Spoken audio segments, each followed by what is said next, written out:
Hey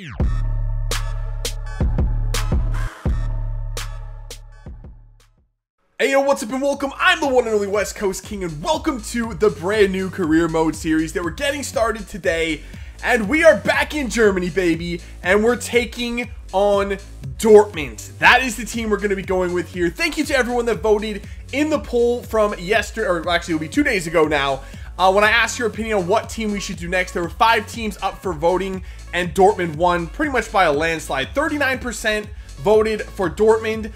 Second place was Fulham with 22%. Third place Sporting with 20%. And then Plymouth and Luton Town both had 8%. So yeah, Dortmund pretty much easily won that. I expected them to, and this is the team that I was actually looking at doing the series with initially before I decided to put it up to a vote. So I'm glad that everybody's on the same page and they want to see a bigger team with a big transfer budget in Dortmund. Now, just because they're a big team with a lot of money does not mean that all is well with Dortmund. They are a team that needs a lot of work, in my opinion. I said in that video where I was asking for the vote, Dortmund is a team that goes up and down a lot. They're very inconsistent, and I think that's because there are quite a few players in the team that either aren't good enough, in my opinion, or are not fully committed to playing for Dortmund. They see it as a stepping stone to a bigger team, and I don't want those players in the team anymore. We're going to cut them out almost immediately.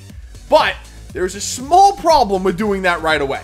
As we have a look at the objectives here, you can see that 2 of the objectives are critical: brand exposure and domestic success. Now for brand exposure, we have to gain 150 million euros in earnings from shirt sales in this season. That usually comes from your biggest players having good seasons and also bringing in big players that will sell a lot of shirts. Now, I wasn't planning on bringing in any huge world-class players. I like the young talent that's at Dortmund, and I want to develop that talent rather than bringing in players ahead of them and them not getting playing time, if that makes sense. So that's going to be a problem. Also, Aubameyang's the highest rated player at the team. If we sell him right away, that's going to hit the shirt sales as well. I'm not sure if we're going to be able to do this objective. If we fail this as a critical objective, that's really going to hurt, because the domestic success, win the Bundesliga title, I don't know if we're capable of doing that right now with the team that we have. I mean, we're good, yes. We're a very deep team as well, which is going to help the domestic cup objective of reach the final. I think we can actually do that one. But win the title with this team, I don't even know if that's possible right now. And on top of that, we're looking to get rid of some of the bigger players. So that's going to be a big problem. We haven't even talked about the Champions League yet, which we are a part of. Our objective there is to reach the semifinal. Let me show you what our group looks like. So here's a look at our schedule to start off the season. We have the preseason tournament. We have the month of August, starting off with a game against Bayern in the Super Cup. And then we get into the month of September, where the Champions League starts. We have Nice to start off with. That's the easiest team in the group. That's the worst team, if you will. They're not even that bad. Then we have Liverpool, which always produce epic matches in European play between Dortmund and Liverpool. Really looking forward to getting into that rivalry as well. And then there's the small problem of Barcelona waiting for us as well. So Barcelona, Liverpool, and Nice. That is the group of death, if I've ever seen one. That is a very difficult group. I have no idea how we're going to get through that. So quickly back to the objectives to round out the final 2. For youth development, it's medium priority. Within 2 seasons, have at least 1 player from the youth academy signed in the first season. Play 50% of the games in the next season. So I think we have to sign them this year. And next year, they have to play at least 50% of the games. That's a lot of games for a young player. And with all of the young players coming through the team, I don't know where someone out of the youth academy is going to get that kind of game time other than at goalkeeper. I don't have a problem with Roman Berkey, honestly, but I'm also not opposed to replacing him. And goalkeeper is an easy position to find high potential players and also train them up very quickly. So I think we'll have to go for a goalkeeper to achieve that objective. And for financial, since it's low priority and given all the other crap that we have to deal with right now, everything else is on our plate at Dortmund, I'm not really worried about this one at all. Finish the season with a profit margin of 50 million euros. If we sell Aubameyang, that should be no problem. So I'm really probably not even going to pay attention to this one, given everything else we have to look at. So now let's move on to the real reason why you would have an episode 0 with the start of a career mode series like this one. It's important to do these episodes whenever you start off a career with a transfer window like we are doing, especially with a transfer window that's going to be as important as this one is for our team. So let's have a look at the team here and kind of lay forth a plan that we want to try to follow with this all-important transfer window. So this is the first team here. It's basically the team I inherited. With one minor change, I put Pulisic in the starting 11 instead of Yarmolenko. Actually, Pulisic was already in there. It was Royce that was not in there, so I'm not sure what's going on with that. But this is pretty much the best possible Dortmund team with the players that we have in the team right now. And there are some players in there that I'm definitely going to be looking to replace very, very early on here. Number one, I talked about it before, Aubameyang. I don't feel like he's committed to this team. On top of that, he's already 28 years old. He relies heavily on his pace. He's a very skilled player, don't get me wrong, but he does rely heavily on that pace, and that's not going to last very much longer. So I'm sure we'll get a big offer in for him. I see him, you know, sold every single career mode, regardless of, you know, if I'm in Germany or if I'm in MLS, doesn't matter. He always gets sold, so I'm sure we'll have no problem moving Aubameyang.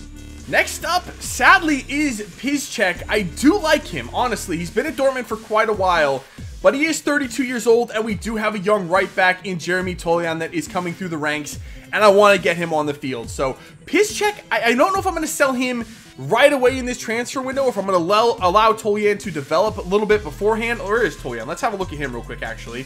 Here he is. He's 75 rated. He looks pretty decent. I mean, he can play left back, or right mid. He's great on pace, 88 pace. I mean, he just looks like a really, really good young right back for us. So, I don't know if I'll get rid of Piszczek right off the bat, but I definitely have a replacement coming through the ranks, and Piszczek will be out of the team pretty quickly. Next up is Castro.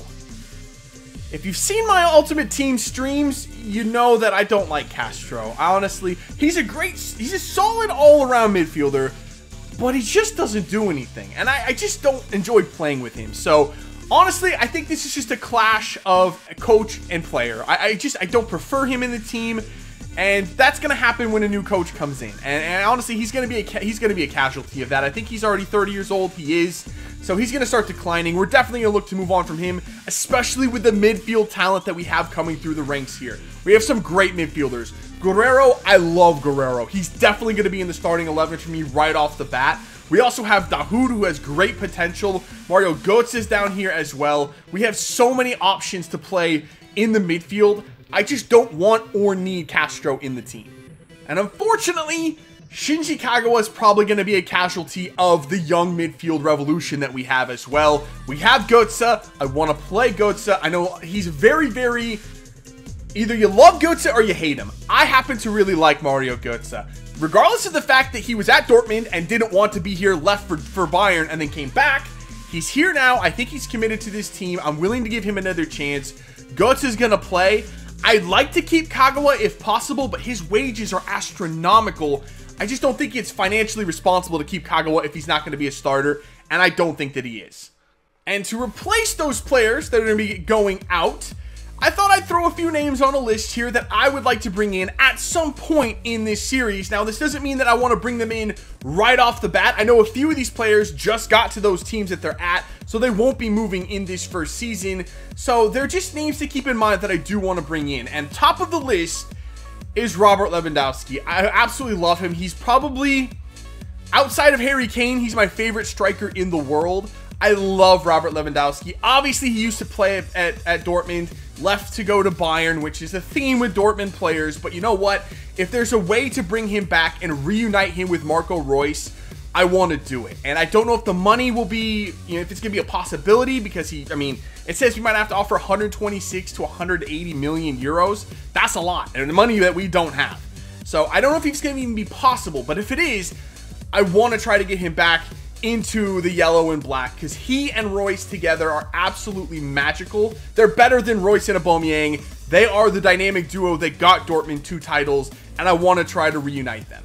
Now, I also did say when I mentioned doing this series that I was going to bring in some MLS and American players, so we have some decent ones in here. Number one on the list is Alphonso Davies. This is a player I feel like the Dortmund really would go for in real life. A lot of hype going around this player right now after his Gold Cup performance. He's just a really solid player. I think he has the world at his feet, and this is a good player to bring in for us. A Canadian player. I don't know if there's been very many of those in Germany, but I definitely think that this kid could do something for us, and he could get into the first team at some point. Maybe be the heir apparent to Marco Reus. I don't know. Reus has a big history of injuries. We need some solid backup behind him. Maybe Alphonso Davies is that guy. Next up is Jack Harrison, a young English player in the MLS, playing at NYCFC. I know that there's a lot of English teams looking at him. I think Chelsea, Man City, obviously, as their sister teams of NYCFC, are looking at him. So I don't know if it would be possible for us to get him, but the money is right. We can definitely afford it. Maybe he's an extra winger that we could bring into the team, but we do have good young wingers in Pulisic and Jordan Sancho, who just got there, and a couple of other players as well. So I don't know if we need that many wingers, but Jack Harrison definitely would be a player I'm interested in. Now, this kid right here, Weston McKennie, might be the player that I want the most in this series, other than Robert Lewandowski. He's undeniably my #1 target, but Weston McKennie might be the best young American midfielder that there is right now, or at least, you know, the most highly touted, the one with the most potential.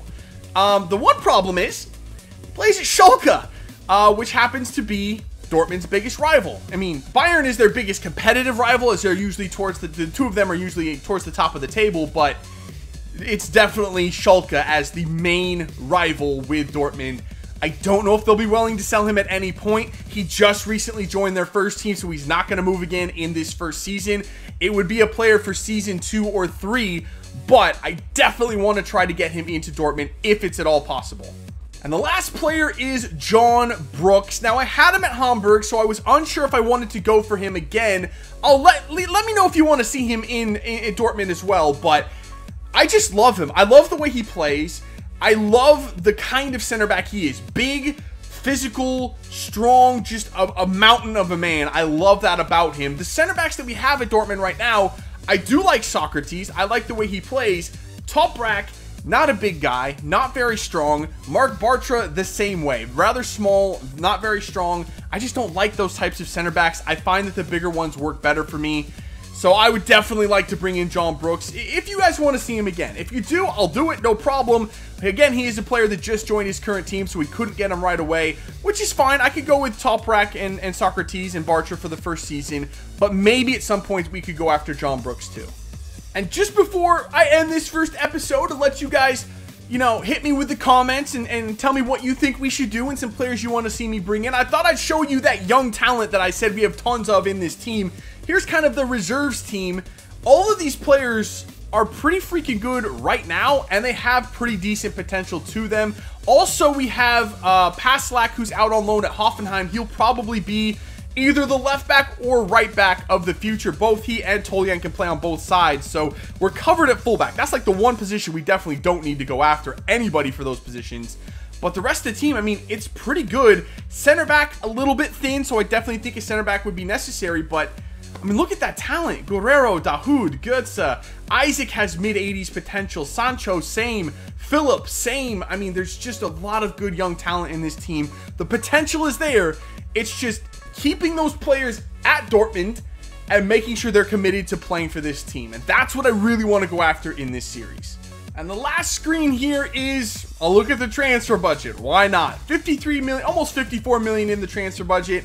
200K in the wage budget. It's a good chunk of change. Not enough for Lewandowski, but if we sell Aubameyang and we sell Piszczek and we sell Castro, that could put us over the top. I don't know. Let me know what you guys think about Lewandowski. That's my #1 guy. Let me know what you think about him. But other than that, I'm open to suggestions. It's kind of, you know, a free reign on what we want to do here. We have a lot of money and a lot of options in this team. That's one of the things I like most about it. The team is there. The potential is there. We just have to put it all together, maybe bring in a couple more pieces, and put it over the top. Develop that young talent, keep them at Dortmund, and build a juggernaut of a team. And I think with the right moves, we could do just that. So that's it for this first episode, or technically episode 0. If you did enjoy it, make sure to let me know by leaving a like below. Leave in the comments below who you want to see me bring in, what you think we should do with the team. And I'll catch you when the season actually begins next episode in episode 1. See ya.